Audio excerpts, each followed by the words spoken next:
Bismillahirrahmanirrahim. Assalamualaikum warahmatullahi wabarakatuh. Innal hamdalillah wassalatu wassalamu ala Rasulillah wa ala alihi wa ashabihi wa mawalah.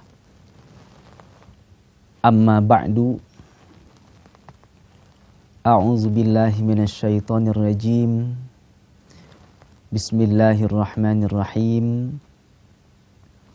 Wal asri innal insana lafi khusrin illa allazina amanu wa amilus salihati wa tawasaw bil haqqi wa tawasaw bis sabri.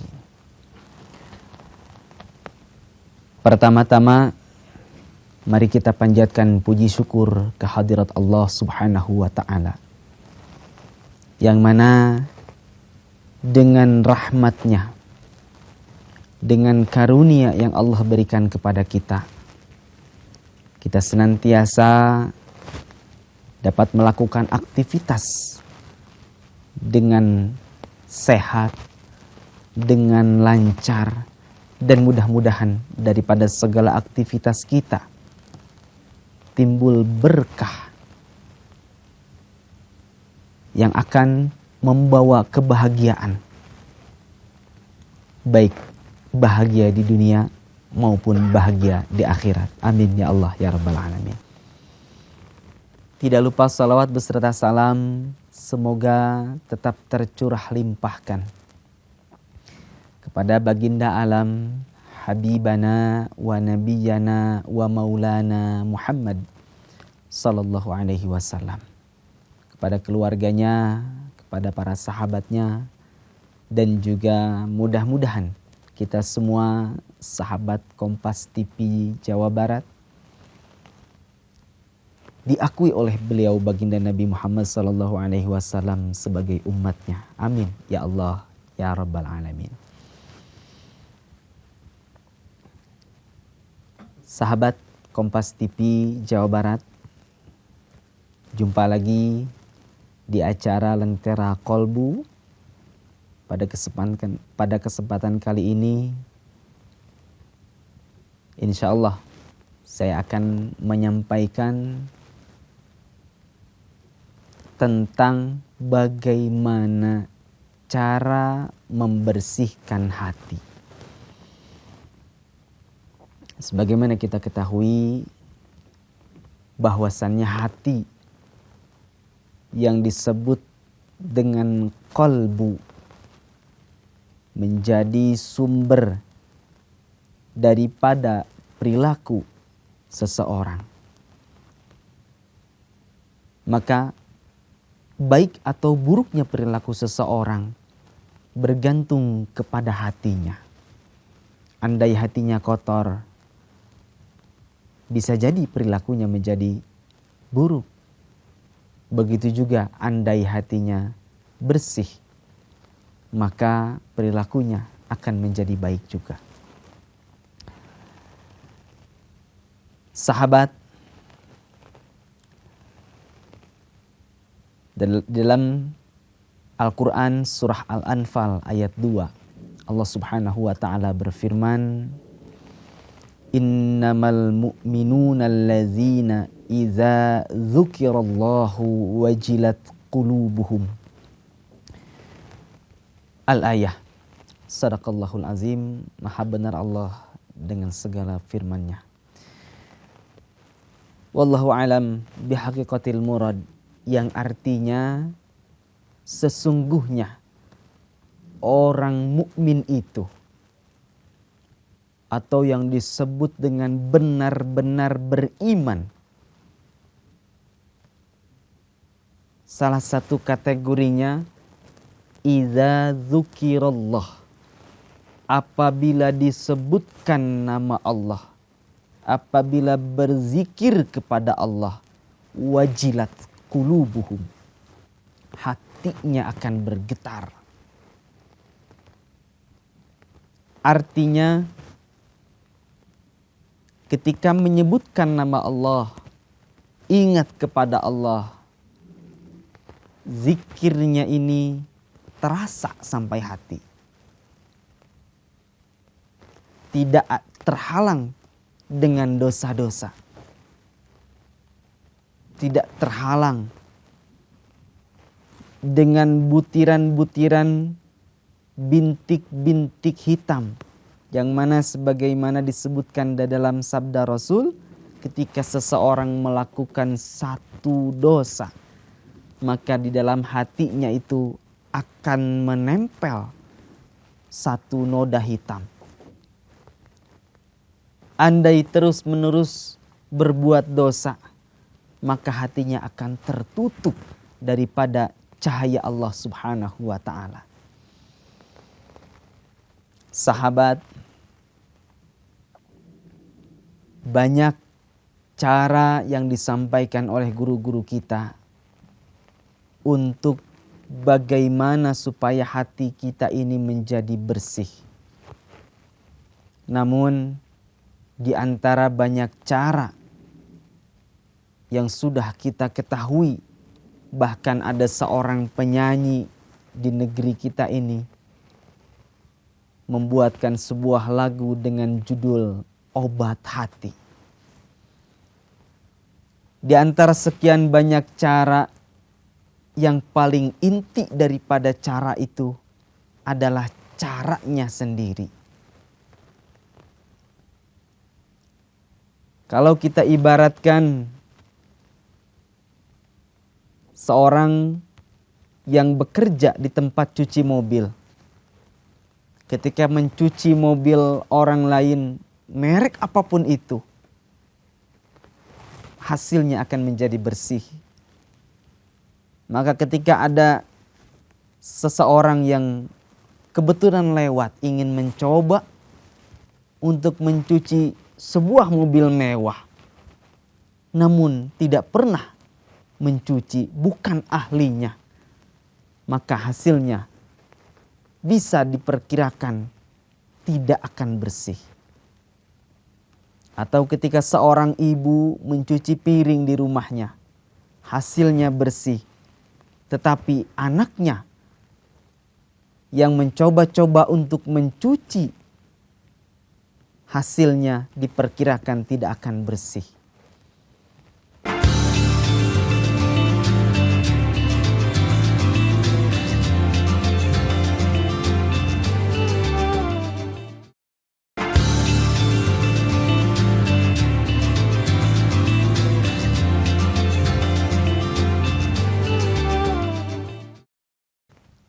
Sahabat yang dirahmati Allah, ada sebuah resep daripada baginda Nabi Muhammad SAW. Ketika Rasulullah SAW menyampaikan kepada para sahabatnya agar senantiasa keimanan kita itu di-upgrade, diperbaharui.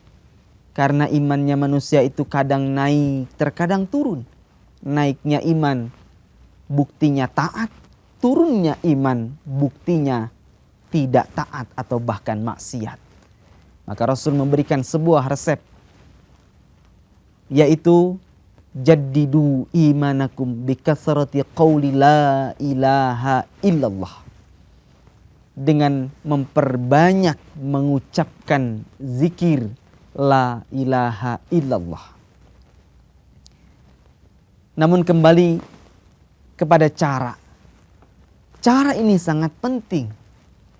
Karena seperti disampaikan di dalam surat Al-Anfal tadi, orang mukmin yang sejati itu ketika disebutkan nama Allah, ketika berzikir kepada Allah, wajilat qulubuhum. Coba kita bisa rasakan sendiri, apakah ketika kita menyebutkan nama Allah hati kita bergetar, atau sebaliknya ketika kita berdoa bahkan menyebutkan ya Allah, Engkau maha mendengar doa kami. Kita yakin Allah maha mendengar, tapi keluar dari masjid berkumpul dengan orang lain, kita membicarakan keburukan saudara kita. Seakan-akan kita lupa di dalam doa kita meyakini Allah Maha mendengar. Maka disitulah perbedaannya. Ada cara yang khusus. Ada cara yang dirumuskan oleh para ahli di dalam ilmu tasawuf. Disebutlah cara ini dengan nama thariqah. Cara bahasa Indonesia. Thariqah bahasa Arab. Artinya sama. Mencuci piring, mencuci baju, mencuci mobil, mencuci kendaraan. Kita menggunakan cara. Masa kita memiliki hati yang begitu luar biasa, menjadi sumber daripada perilaku kita, apakah baik atau buruk, kita tidak mau menggunakan cara. Dan cara ini hanya bisa disampaikan, bisa dilatih oleh ahlinya. Ahli dalam thariqah disebutlah dengan guru atau dikenal dengan guru mursyid yang dapat membimbing ruhani kita, dapat membimbing hati kita agar senantiasa bersih. Yang mana ketika hati kita bersih, apapun yang keluar dari lisan kita mencerminkan kebersihannya hati kita. Bahkan ketika hati kita sudah bersih, jangankan membicarakan kejelekan saudara kita. Merasa di dalam hati bahwa saudara kita ini tidak lebih baik dari kita pun, kita bisa mengantisipasinya. Kita bisa menolaknya. Sahabat yang dimuliakan Allah, maka pada kesempatan yang istimewa ini, izinkan kami menyampaikan di dalam kitab Tanwirul Qulub dijelaskan bahwasannya mempelajari ilmu tasawuf itu hukumnya wajib, karena di dalam ilmu tasawuf dapat diketahui tentang keadaan jiwa kita, keadaan hati kita. Apakah baik, apakah kurang baik, atau bahkan buruk. Kemudian tidak sampai di situ, juga wajib setelah kita mengetahui keadaan hati kita, kita wajib mengetahui tata cara membersihkannya. Setelah kita tahu tata cara membersihkannya, kita juga wajib, fardu ain hukumnya, untuk berupaya, berusaha membersihkan hati kita tersebut. Dan caranya ini ada di dalam thariqah. Maka kami sampaikan, cari guru di dalam masalah ini. Cari ahlinya, yang mana hanya guru mursyid yang dapat membimbing ruhani kita untuk selalu memiliki hati yang bersih, yang mudah-mudahan sesuai dengan firman Allah, ketika hati kita bersih akan dipanggil dengan ayat ya ayyatuhan nafsul mutmainnah. Kembali kepadaku wahai orang-orang yang memiliki hati yang bersih. Irji'i ila rabbiki radiyatan mardiyah. Allah ridha untuk menjadi hamba-hamba Allah yang kelak akan mengisi surga-surganya Allah. Barakallah. Demikian yang dapat disampaikan. Mohon maaf apabila ada kekurangan kesalahan. Selanjutnya sahabat Kompas TV Jawa Barat, silahkan. Barangkali ada yang ingin ditanyakan, silahkan tanyakan di kolom komentar.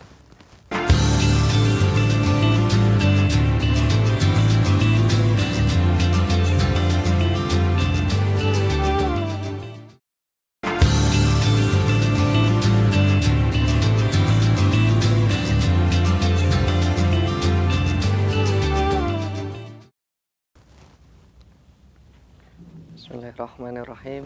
Assalamualaikum warahmatullahi wabarakatuh, Pak Ustadz. Waalaikumsalam warahmatullahi wabarakatuh. Tema hari ini tuh membersihkan hati. Cara membersihkan hati ya Pak Ustadz ya. Yang saya pernah baca itu, salah satunya itu adalah hablum minanas. Hubungan kita antar sesama manusia. Namun apabila hubungan kita antar sesama manusia aja kurang bagus, dan ada misalnya perkataan yang kurang diterima sama salah satunya, itu apakah sudah mencerminkan hatinya bersih atau harus berusaha lagi Pak Ustadz untuk membersihkannya lagi Pak Ustadz? Dan kira-kira bagaimana caranya agar hatinya itu bersih, tidak menimbulkan perkataan yang kurang baik kepada sesama manusia? Itu Pak Ustadz. Baik. Terima kasih, pertanyaan yang bagus. Yang mana banyak orang sudah tahu. Ini disampaikan oleh Al-Imam Al-Ghazali di dalam Ihya Ulumuddin. Di antara banyaknya penyakit hati, itu ada sumbernya. Di antara sumber daripada penyakit hati, di antaranya ada iri, dengki, dan sombong. Berkaitan dengan hubungan antara sesama manusia. Kalau hubungan antara manusia dengan Allah disebut hablum minallah. Kalau hubungan antara sesama manusia ini disebut hablum minannas. Dua-duanya sangat penting untuk kita upayakan terus hubungan ini sebagai hubungan yang baik.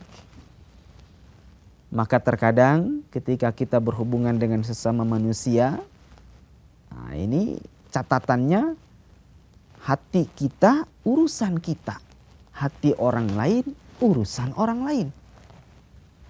Ketika di dalam hati kita ada rasa diri ini merasa lebih baik daripada orang lain, maka itu tanda di dalam diri kita ada mithqala habbatin min khardalin min kibrin. Yang kata Nabi, ketika ada sedikit saja kesombongan dalam diri kita, tidak akan masuk surga. Mulai dari ketika diri merasa lebih baik dari orang lain, begitu juga di situ ada rasa. Ketika diri merasa lebih baik, otomatis ada merasa orang lain itu hina di mata kita. Dan ini sumbernya yang nanti akan berbuah kepada permusuhan, menjelekan, bahkan sampai mencelakai, sumbernya daripada hati yang kotor tersebut. Masya Allah Pak Ustadz. Pak Ustadz, ini ada dari pemirsa yang sudah ada komen dan ada yang bertanya Pak Ustadz. Assalamualaikum warahmatullahi wabarakatuh. Waalaikumsalam warahmatullahi wabarakatuh. Pak Ustadz, bagaimana caranya mengikhlaskan hal yang kurang baik yang sempat membekas di hati? Kira-kira bagaimana itu Pak Ustadz? Ikhlas. Ikhlas ini kalau dalam kitab Iqazul Himam, syarahnya Al-Hikam, itu dijelaskan. Ikhlas ini sesuatu yang amat lembut. Kalau tadi saya sampaikan, hati kita urusan kita, hati orang lain urusan orang lain. Termasuk ikhlas. Disebutkan dalam Iqazul Himam itu, ikhlas ini hanya diketahui oleh dia, dirinya sendiri, dan Allah Subhanahu wa ta'ala. Jangankan iblis, setan, malaikat yang mencatat amal pun tidak tahu orang itu ikhlas atau tidak. Maka di sini pentingnya zikir tadi, memperbanyak zikir, dan sebaik-baik zikir adalah la ilaha illallah. Kemudian dengan metode yang teruji, dibimbing oleh ahli, mursyid namanya, metode disebut dengan thariqah. Zikir itu akan seperti yang disampaikan dalam firman Allah surat Al-Anfal, wajilat kulubuhum, ikhlas yang di hati. Ketika tidak ikhlas berarti riya atau iri atau dengki, ingin dipuji dan lain sebagainya, ditimpa oleh zikir, menggetarkan hati sehingga hatinya menjadi bersih. Allah Pak Ustadz. Pak Ustadz, ini ada lagi Pak Ustadz. Ada Baik, pertanyaan dari salah satu pemirsa YouTube Kompas TV Jawa Barat.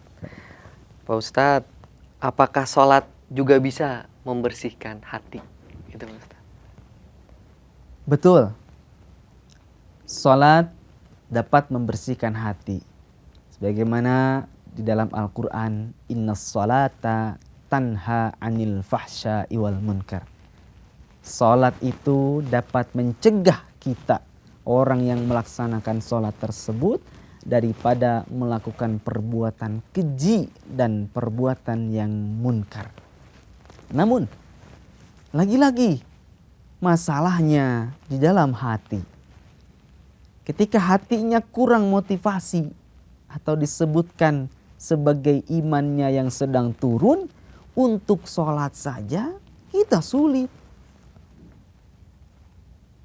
Maka kami sampaikan, zikir itu yang utama. Bahkan dengan sholat, pelaksanaannya betul kita utamakan sholat. Tapi bukankah banyak orang yang tidak mau sholat? Tahu kewajibannya harus sholat. Ingat kalau dia ini sudah waktunya sholat. Tapi hatinya lupa kepada Allah. Akhirnya sholatnya terlewat. Atau bahkan malas. Atau sengaja tidak mau sholat. Lagi-lagi Al-Quran menyebutkan wala zikrullahi akbar. Mengingat Allah, zikrullah itu lebih agung. Zikrullah itu hal atau perbuatan yang sangat agung. Demikian. Sebenarnya masih ada pertanyaan lagi tuh Pak Ustadz. Baik. Namun karena kita keterbatasan waktu, Iya. mungkin kesimpulan untuk hari ini kira-kira apa Pak Ustadz dari cara? Sahabat Kompas TV Jawa Barat, mohon maaf atas pertanyaan-pertanyaan yang mungkin belum terjawab. Insya Allah mudah-mudahan kita jumpa lagi di lain kesempatan untuk kesimpulan daripada pembahasan dan jawaban dari pertanyaan hari ini. Yang paling utama, kita mesti mengetahui keadaan hati kita. Berusaha mengetahui keadaan hati kita, apakah baik, apakah ada penyakit. Tapi ingat, ini bukan penyakit medis. Karena dokter tidak akan mampu mendiagnosanya ketika dalam hati ada kesombongan. Setelah kita mengetahui, kita harus berupaya untuk membersihkannya. Tidak lupa ketika membersihkan hati, seperti halnya membersihkan kendaraan, membersihkan piring, dan lain sebagainya, kita menggunakan cara, maka hati pun dalam membersihkannya harus menggunakan cara. Cara ini disebut dengan thariqah di dalam bahasa Arab atau di dalam ilmu tasawuf, dan satu cara tidak mungkin bisa dipraktekkan kecuali dengan orang yang ahli. Ahli dalam thariqah disebut dengan guru mursyid, maka kita cari gurunya yang mampu menularkan cara-cara membersihkan hati kepada kita agar hati kita selalu bersih. Terima kasih. Billahi taufiq wal hidayah. Assalamualaikum warahmatullahi wabarakatuh.